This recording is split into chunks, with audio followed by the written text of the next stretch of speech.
Oh. Mr. Sandman. You want to dance? All I want to do is dance. Ladies and gentlemen, welcome to this week's show.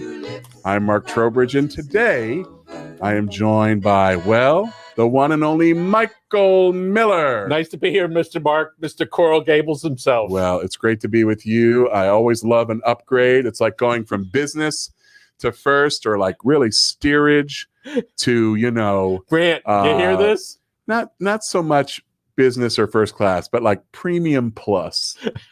A lot more leg room. It doesn't say a lot about me. I think it says a lot more about Grant, but I appreciate the Well, we're thinking of Grant Miller. He's away at an appointment today. I want to thank Grant for calling me about everything in his life except to call me today and say that he wasn't going to be here. But you know what, Michael? I love sharing the stage with you. And listen, it's the last full week of May. I can't believe it.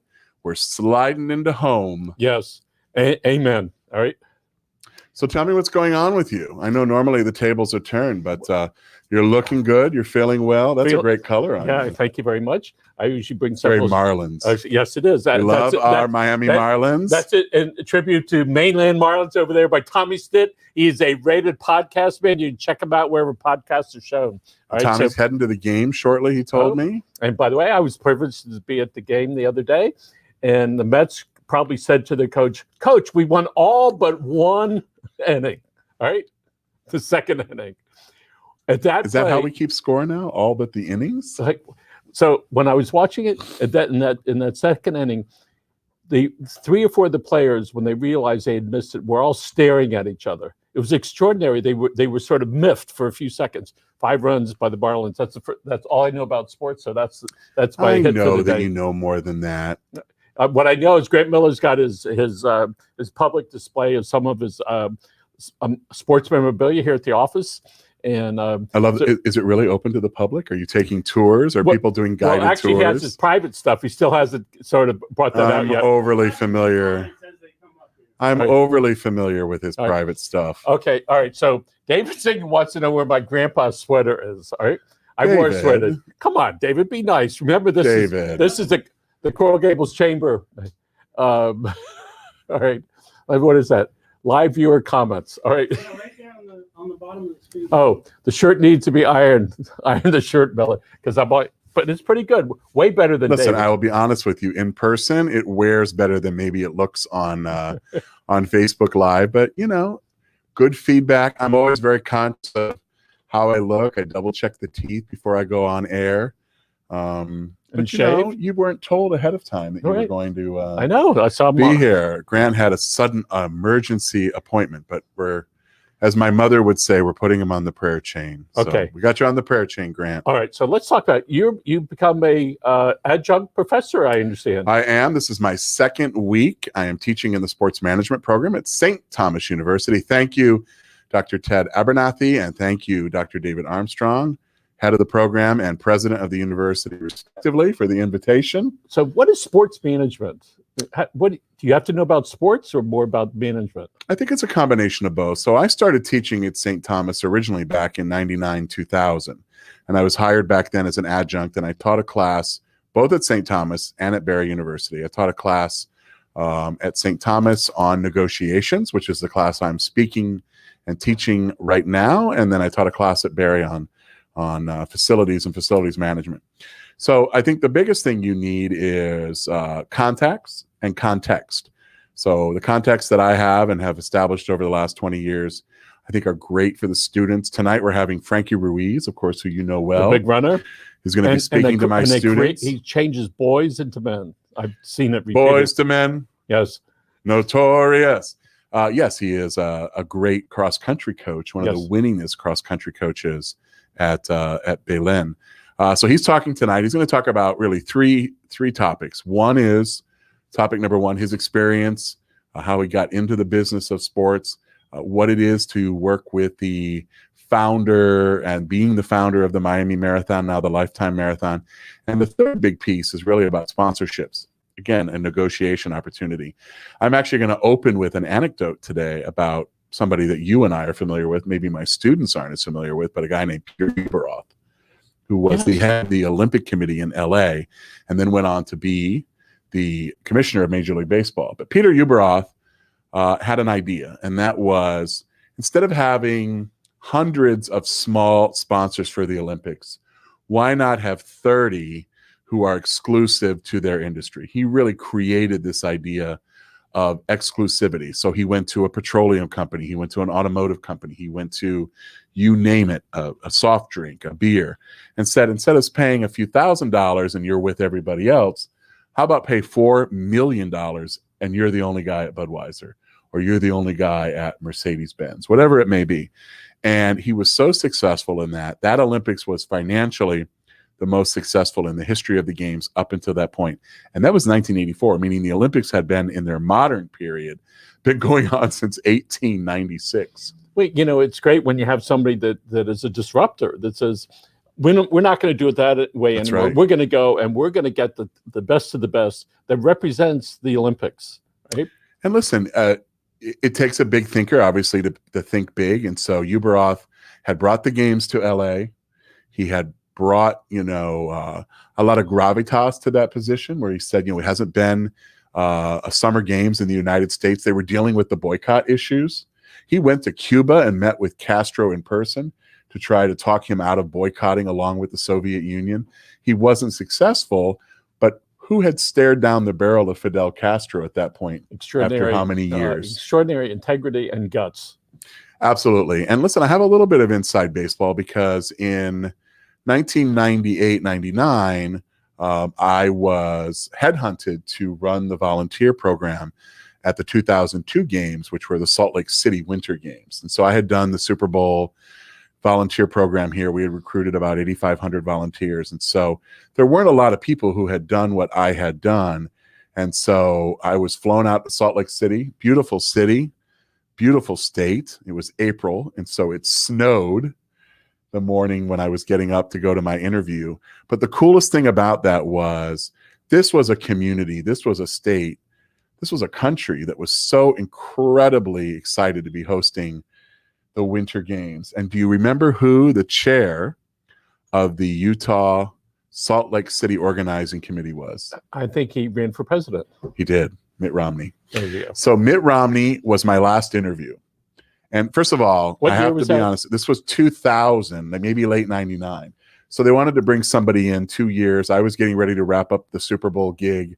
And listen, I was just honored to be considered. And so had a great day of interviews, really lovely people. I mean, that's a part of our country I'm not very familiar with.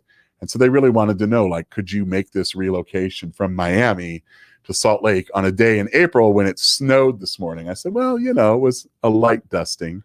And I had grown up in Ohio. But the last interview was with Mitt Romney. And of course, he had come in to kind of save the games, because they had been through some controversy. Yes. There had been some allegations about vote buying of the International Olympic Committee. And listen, it was kind of business as usual. He sort of stabilized that. He not only stabilized it, but he did kind of what Ueberroth did, is he went to all the sponsors and he said, listen, you're either on board or you're not on board. We don't like the way you were part of this, so you're out. And we're going to start from scratch if we need to. And he really rebuilt the reputation and obviously paved the way, I think, for what we think is going to be another Olympic opportunity here very, very soon for a summer games, probably out west. So my interview with him was really great. First of all, he's an incredibly handsome, dashing man. And we're talking now 20 years ago. And we had a nice chat. He loved the fact that I grew up in Ohio. Of course, he was a Michigan boy. His dad had been governor of Michigan, George Romney. And at the very end, he said, listen, he says, I have good news and bad news. He goes, the good news is we really like you. You've had a good day. The bad news is I put a moratorium on any hiring until we get everything here kind of cleaned up. And it may take us a while. That's already 20 years ago. It is. I interviewed there late 99, early 2000. Because again, that process was, and listen, the games changed dramatically in the midst of those next 2 years because of 9/11. And so it went from, hey, I'm going to sign up to be a volunteer, to you have to go through a full clearinghouse background check and a security layer that had never been around the games at that point.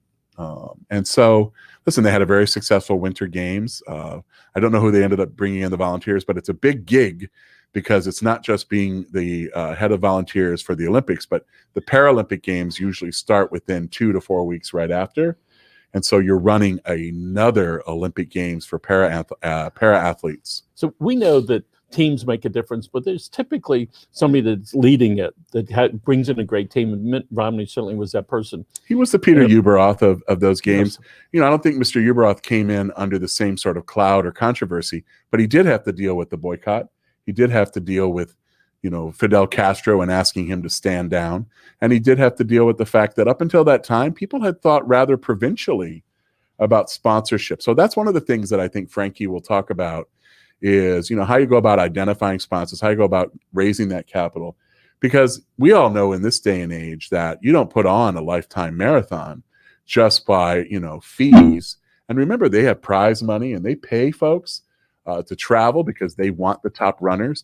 And they're going to have to do it next year in January, probably with maybe 50 to 60% of the field that they've gotten up to over 25,000 runners. So he's going to tell my students about that tonight. I've got 10 grad students who are amazing. And some are in person, some are hybrid, but I love the connectivity with them. And I really had missed teaching over these many years. So, and one of the things that, if I remember that race right, they have the race, I guess it's on Sunday morning. But prior to that, they have these little miniature events. So you invite the families out with the little kids. Yes. And then they have typically a 5K run. I think there's a 1 mile run to get people excited. So you don't have to be a marathoner in order to enjoy that. Is correct. I mean, it started out as a very traditional, you know, full and half, but Frankie is a genius. He's also been very creative in looking at what his peers do. His company also runs triathlons and you know, other events. They do the Turkey Trot 5K, 10K, which is a family tradition for the Trowbridges and the Ibarras. We do that every year on Thanksgiving morning to sort of earn our turkey and stuffing. And we've missed it.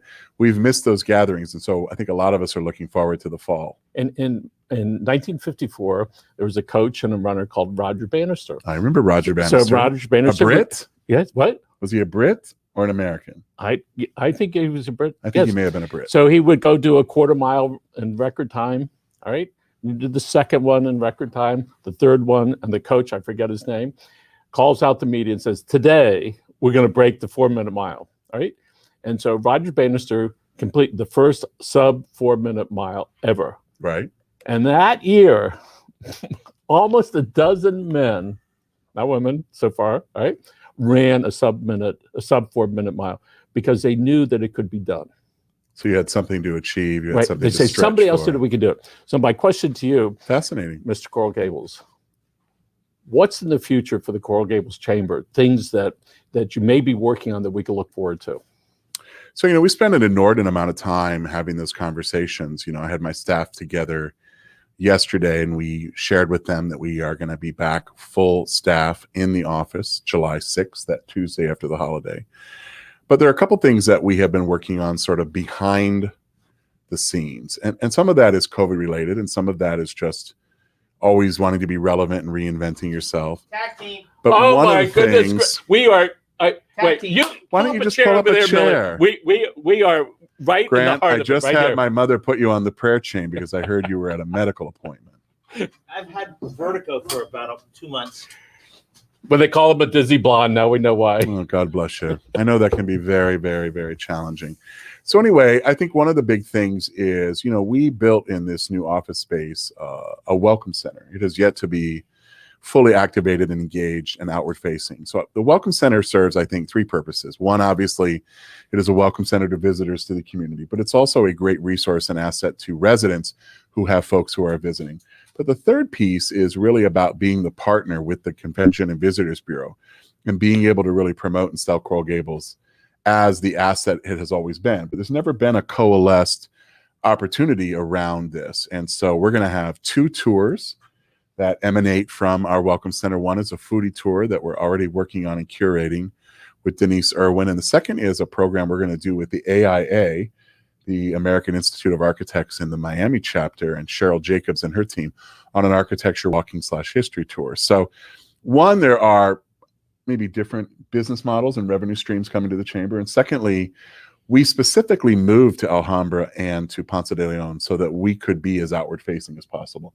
Where we spent the last 15 plus years never really allowed us, even though I'm seeing the downtown core continue to move in that direction toward our old address. But we're right in the thick of things. And listen, I love the fact that a member calls me at 2 o'clock and says, I'm going to walk over. I said, I have 30 minutes. And he comes over and says, it's time for me to be a trustee. Wow. And Who's I that? said, it's my good friend Israel Krebs. So, Oh, no kidding. Wow, I wanna Israel. thank Israel, and we're working on a number of things together. But he represents a lot of our trustees and gems because that's the kind of guy he is, and the footprint that his company has. And he's a real maven and a mensch, even more. I love him. Oh, I love that word. So, Mark, what it caused at this time for that working togetherness that I'm sort of hearing? I think timing is everything. And for us, I would layer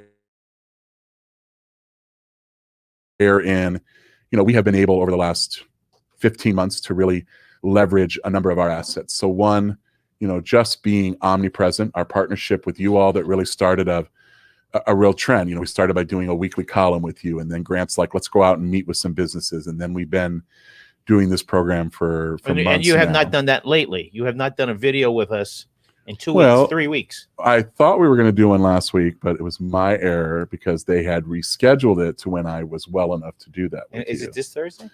I don't know. Oh. Nobody tells me anything. Matter of fact, I was just at a lunch with the Biltmore, and I learned so many things. They And I'm just like, they what pointed is him in the right happening? direction, wound him up. Okay, Mark. Hey, go. so Morgan, I know you're listening. I'm always the last one to know. Nobody called Morgan to wake her up with her alarm. Oh, sorry. But Morgan, please No, I remind assume me. you called her from your car and acted like you were Hey, here. you're on, No. Miller. So, Mark. Michael is Always already, he's going to go iron his shirt, ladies and gentlemen. I I know David was worried about that. So I go get vertigo checked out, and it's So tell me crazy. what that feels like. Are you dizzy? Do you have some No. tunnel vision? Do you have any pain? You feel that where? In your head. Yeah. So scary. it's only a few times. So I finally went to the doctor after 2 months, and they turned me upside down, and this doctor just starts tapping me behind the ear. Like literally upside down? Well, all the way back. So, but in a month from now, they said I should be better. Tapped you where? The back of the ear to move the crystals. Really? Yeah, so it's interesting. But let's talk. First of all, we're supposed to do a video, I think, this Thursday. So Morgan, Yeah, originally it was set with Vanel Martinez. Right. And then Vanel wanted me to be there with you. And that was the week I was oh, not okay. well. So we'll And find out when then, it is. I'm working on a proposal right now that involves you and me doing something with PNC Bank. So Oh, we're working on yeah. They had Audrey Otero. right. She They was, were just with you at an event. yeah. And then I just saw them at Deli Lane yesterday. So what are you doing? Yes, they had a breakfast meeting before my lunch meeting. I know they told I me. teased Audrey because I'm like, you finished breakfast at like 11 and now we're having lunch at 12:15. So what are you doing with Kendall Toyota? So, Bean Automotive Group is a great member of ours. Thank you to Joaquin. Thank you to Chris and My whole old crew, roommate. your old roomie. And we're just looking for some collaborative opportunities. So I'm always reaching out to Joaquin and following up. And it was funny when I called him yesterday and you answered the phone. It's getting weird in here. Yeah. Did you and Michael talk about your first day in class? We talked a little bit about what I'm doing and how I'm teaching, but I can tell you a little bit Okay. more. When you teach, do you feel? Are you empowering yourself? Do you feel that you're making a difference in kids' lives? So the funny thing about teaching for me is I never get nervous about any speaking opportunity, whether I have a full-blown script or I'm working off the cuff. That just doesn't happen. But when I am preparing, so my preparation really begins as soon as the previous class ends. So I take out my notes and I figure out what did we cover, what did we not cover, what do we need to focus on. Then I move that needle and then I read the text. I take my notes from the text.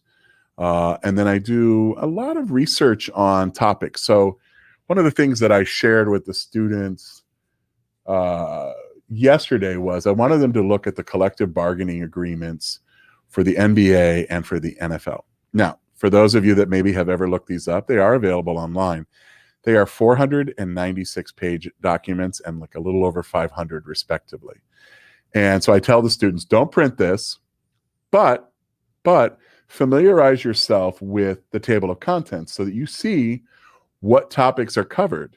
because some of the students have an interest in being a sports agent.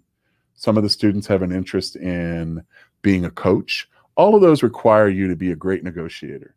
So if you're a college coach, I have 2 students right now who are doing coaching, one with FIBA, the international basketball. Oh, okay. And then the other one is an assistant, grad assistant coach at St. Thomas. And they just hired a new coach. So I sent an email. Wait, a new head coach? I hired a new head coach this summer. Who is it?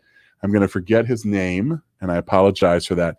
But I wrote an email. So I found out last Tuesday from the students that this guy had just been hired. And this is their second or third year at St. Thomas. This new president took. Yeah, he's brought in football. He's brought in the basketball room's been around a little longer, but he's brought in his own coach now. And so the guy has apparently been very successful in NAIA.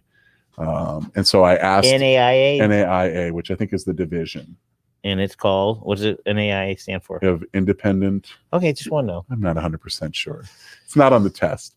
So anyway, I wrote the president the next morning and said, hey, I want to let you know I have my first class. Thanks for inviting me back. I said, is there any chance you can just pop by one Tuesday night on your way home and say hi to the students? He immediately writes me back, copies assistant, and said, I'm out of town for a week, but as soon as I'm back, I'd love to. And I wrote him back and I said, by the way, I'm going to have the students ask you about negotiating the hiring of your new basketball coach because it's completely basketball, because it's completely relevant, obviously, to the course. But I want the students to have 3 things. I want them to have an eye on their own prize. Like, what do they want to do? So if that means that we put together negotiations that make sense for them, or, practical activities, I want them to feed their passion. The second is I want them to understand, the basic rules and tenets of negotiation. The third is really, let's rub elbows with people who are practitioners every single day. So Frankie Ruiz is my guest speaker this evening. And that's 305. That's Mr. Marathon Man. That's right. And he's going to be talking about his experiences, how he founded the marathon, but really talking about sponsorships. And then the students will do a case study tonight on sponsorship. Okay, you got a class tonight. I do. The question is, how many state championships had Frank Ruiz won at Blinn? Gosh, I want to say 12. I don't know, but that's a good question. All right.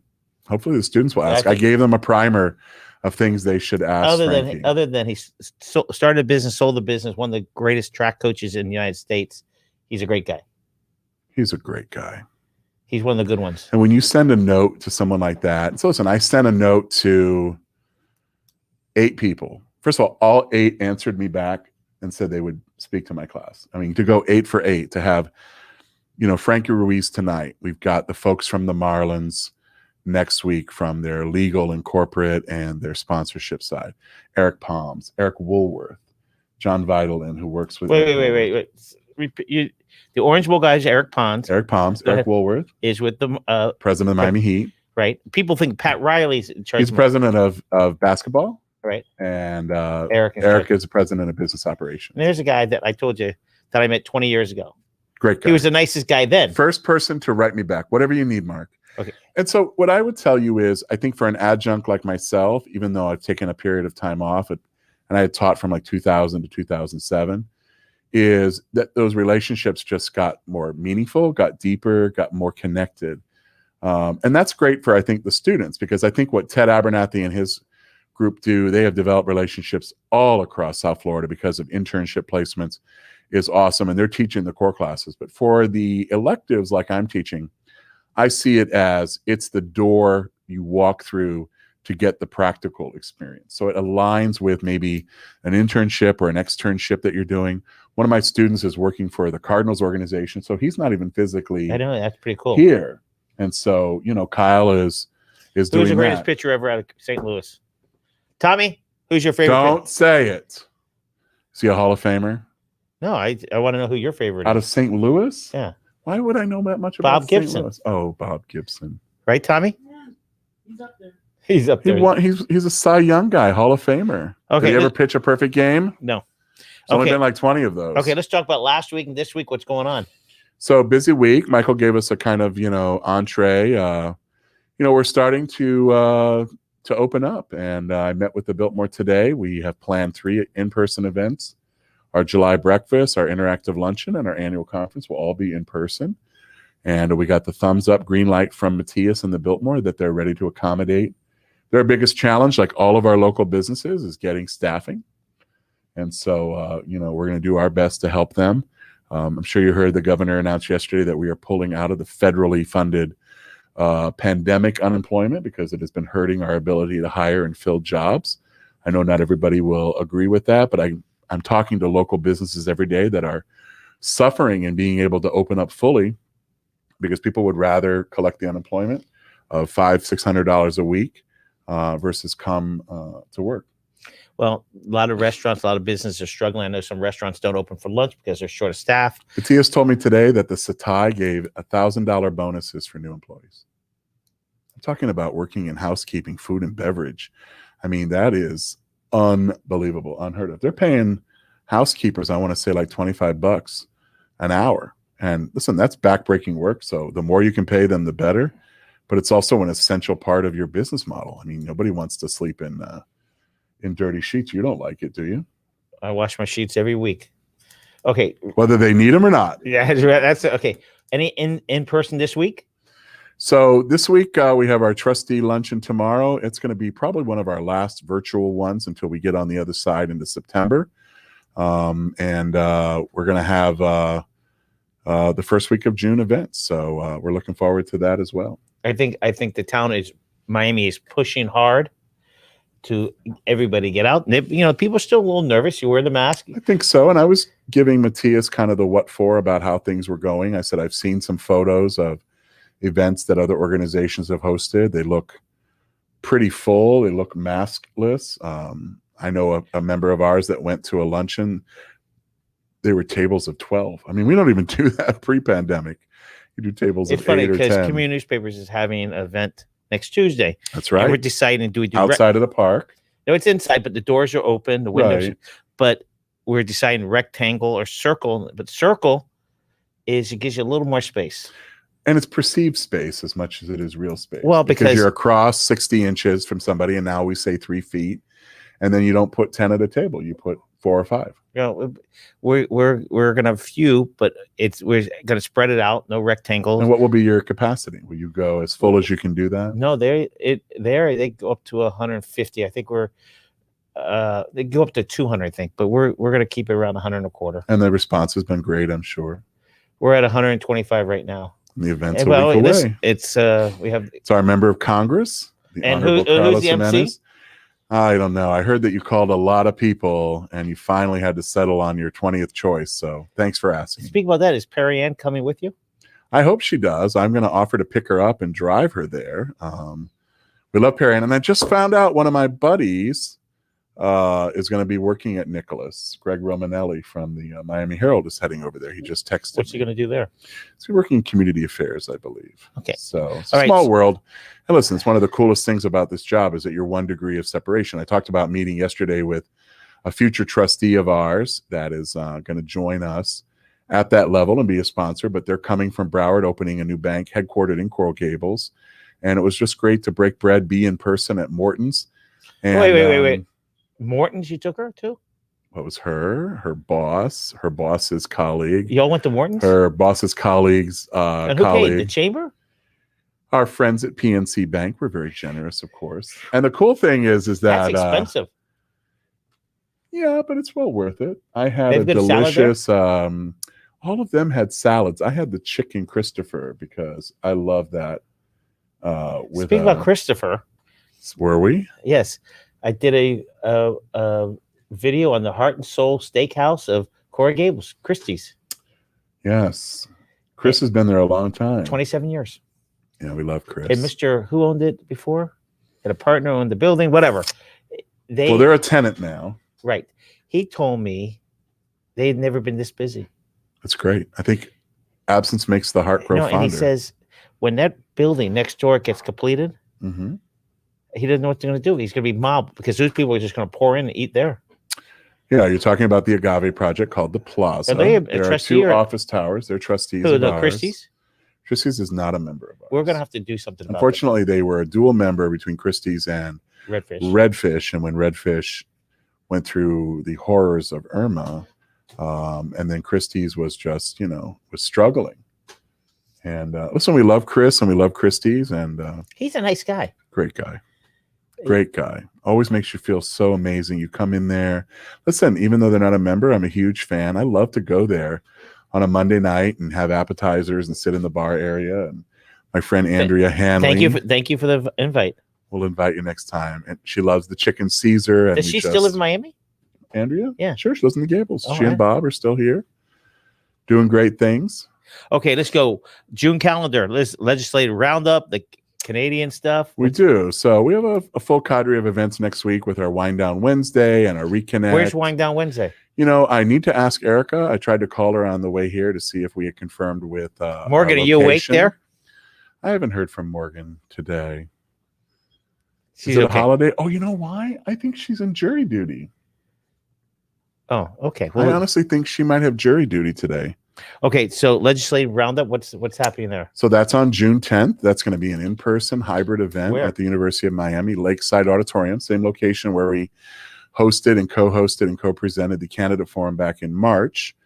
And we've already got 3 or 4 RSVPs. So Nick Duran is joining us. Michael Grieco is joining us. And they're going to be giving us a wrap-up on the last legislative session. That's on Thursday, June 10th, in person or on Zoom at 8:30 That's exciting. a.m. Michael Grieco, he is very smart. He's overcome a lot of stuff, and Listen, I will tell you 2 he's things tough. He's about tough. Michael Grieco. You know, everybody deserves a second chance. And second of all, there's nobody that, other than Nick Duran, who responds to us more quickly, that they're willing to meet with our folks. And I have great admiration for that. He's got a great beat on legislation. And it's tough being up there and being in the minority party with a pretty much Republican cabinet, Senate, and House, and try to get significant legislation. But he's very good at cobbling together coalitions, and he's a very passionate legislator, and I'm super proud of him. And my favorite thing is when we go visit him in Tallahassee is that he lets everybody sit in his office, and he'll sit on his desk so that everybody has a seat. Wow. And he's just super engaging. Nick is very much the same way. Again, you know, representing the Gables now. And for he the last represents a 4 lot of the years. Gables. Yeah, he has the largest chunk. We actually have 2 state reps that represent the Gables. So you have Demi Busada Cabrera, who's relatively new. She's just through her first session. And then Nick, who I think has at this point wrapped up 3 or 4 years. He's been a great partner. Okay, He really cares about not only Coral Gables, but what our local businesses need. He reaches out. What about Canada? We're going to be doing an event on sustainability. This is on June 17th. It's with the Canadian Consulate, Susan Harper and her team. And we're working with great partners at the University of Miami, the city of Coral Gables, our member Annabella Smith from Ziskovich Architects, and folks from the Canadian Ministry coming to us from Toronto. And it's really a focus on sustainability, a key area for Canada, and certainly a very strong footprint for our new mayor and for our community here in Coral Gables. Matter of fact, I heard them talking at length today at the city commission meeting about a number of sustainability issues. Social media engagement, you're rocking and rolling. We're going to be working with our friends at El Car Wash. So thank you, Justin. Thank you for the idea. And so that is about to launch our program where if you go on our social media and you like us, you go into a drawing for a year of car washes. Pretty good deal, let me tell you. Blake, my younger son, is working at El Car Wash on Lejeune Road, the north one. Oh, I know that. That's one I pass every day. That's my El Car Wash. He starts at 6 a.m. in the morning. Is it open that early? I think they open at 8, but he's the grunt, so he's grunting for a couple hours. Grunting is good. I mean, you know. It's all good. Okay. It's good to know folks that will help shape your son. Well, it worked well on your older son. He just finished his doctorate. So. Yes. New members, you are kicking butt. Listen, it's been a great month. I just mentioned to you that we're upgrading our second trustee for the month. So thank you, Israel Krebs and Krebs PR.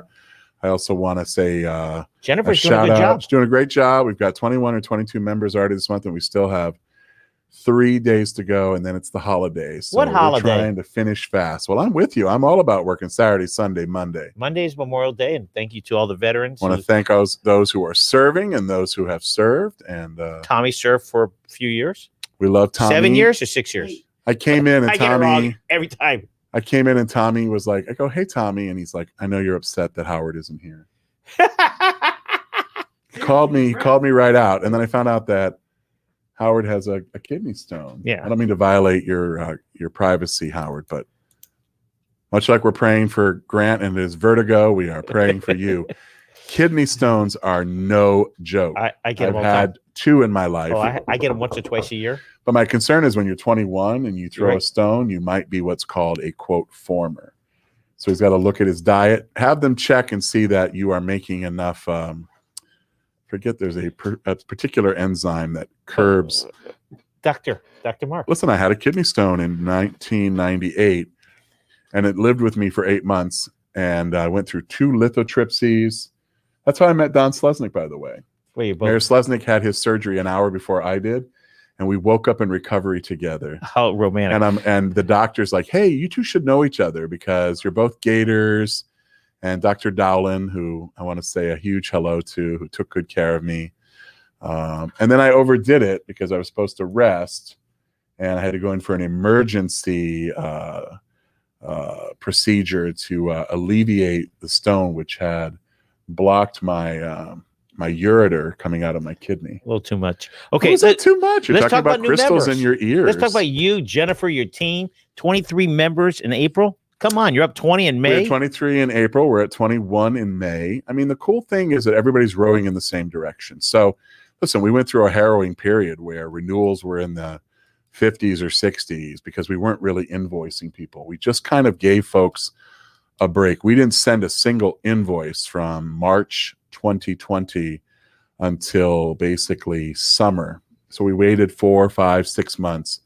And then a lot of folks just said, give us some time. So we're just now coming back to those folks who asked to give them a year. And we're kind of working on them. And Jen's been great at that follow-up. But more importantly, everybody's participating. Morgan has brought in a new member. Eric has brought in new members. And that's obviously what my role as well. Ileana's working on that. So, we're big and bullish on what the chamber has been able to do even during COVID. But we're really more excited about what's next. We are turning that key in the ignition and cooking with gas. We got 3 items to go. We got Father's Day. Yeah, so we're super excited about our boss dads. We highlighted a lot of our boss moms during May. And so as June comes around, don't forget that Father's Day will be upon us. And it comes late this year. Comes on the 20th. So I hope all of you have plans to honor Dad. It's grad season, dad season. We've got lots of great retailers that have the perfect apparel or the perfect items for Dad. And, dads love to, what do they love to do? They love to grill.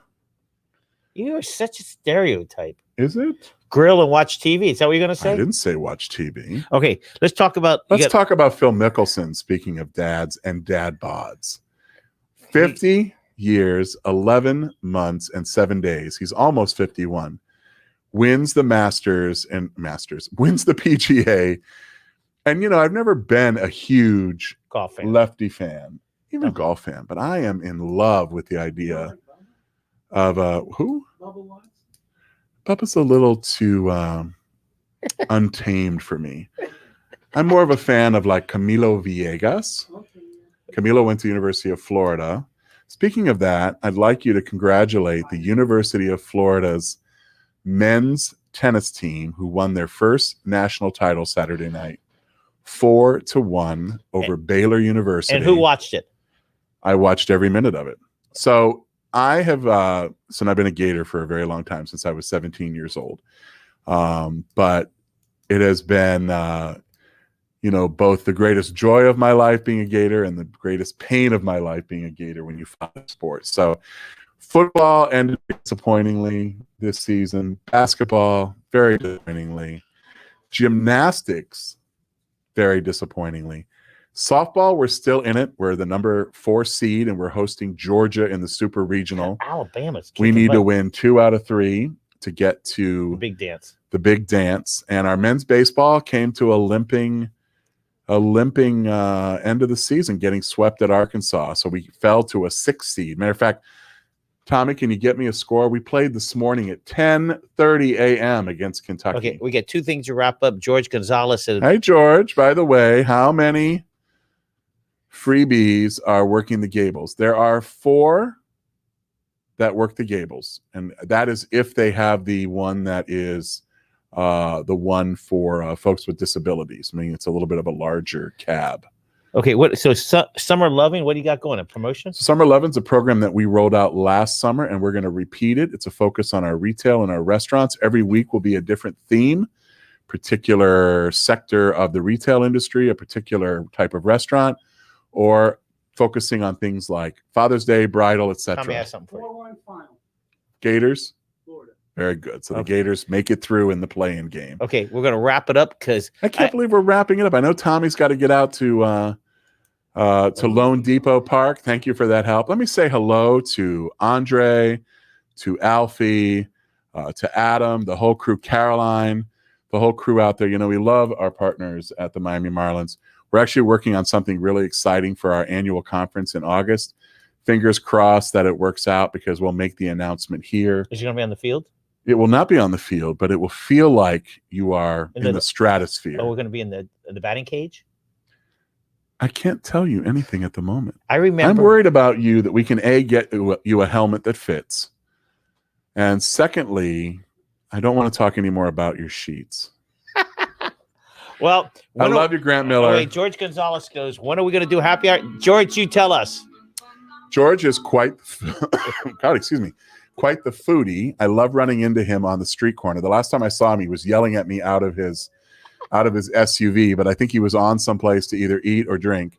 He always has a beat on what's coming, and I'm going to make sure that as we kick off June and Summer Lovin' next week, June 1st, that we're going to talk about some of the new opportunities that are coming into the Gables, because we've always got some exciting opportunities. So love you all. Let me say this. We are grateful to be partners with Miami's community newspapers, and it's a joyous day when I get a little piece of Grant and a little piece of Michael Miller on camera. But most importantly, continue to support your local chamber, whether it's us or others. We are so blessed to be one of your essential business organizations. I know Grant was out last night supporting one of our sister organizations, and that's what you need to do. If you're feeling comfortable, if you're feeling confident, and you're feeling vaccinated, then get out, wear your mask if you're not 100% ready, but especially get back to business, because it takes all of you to not only recover, help us fill those jobs, shop local, buy local, and support local in every way possible. Have a great day.